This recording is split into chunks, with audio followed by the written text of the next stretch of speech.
So early morning, hinatid ako ni Pastor Leo sa sakayan. Ito yung bus papunta ng Naga. So it was an ordinary bus kasi yan lang yung available na bus. Otherwise, I have to wait for another, I think 2 hours or 3 hours bago makasakay.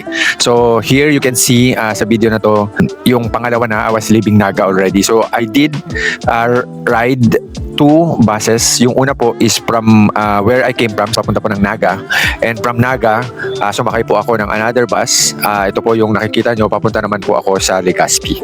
Akala ko mabilis lang yung biyahe, but I was surprised kasi hindi pala ganun kabilis yung biyahe. The main reason is that maraming stopovers yung mga buses. So nagbiyahe po ako ng 7:30. That's very early in the morning. Actually, hindi pa ako almasal na, nagkape lang ako and a little cupcake. So kaya pagdating ko po ng Naga, very hungry na ako. That was already lunchtime. Actually, past lunchtime. So, dumating po ako sa Legazpi, sa mismong pupuntahan ko, around 4 p.m.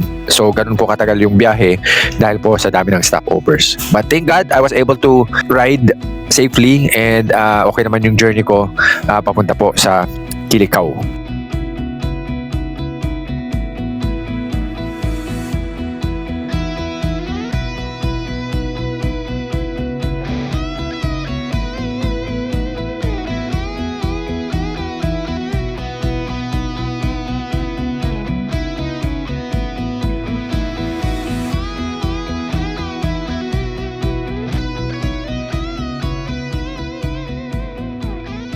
So, pagdating ko po ng Kilikao, I have 2 hours to rest. So, pahinga lang ako ng konti because by 6 p.m., lead po ako ng Bible study, ng prayer meeting.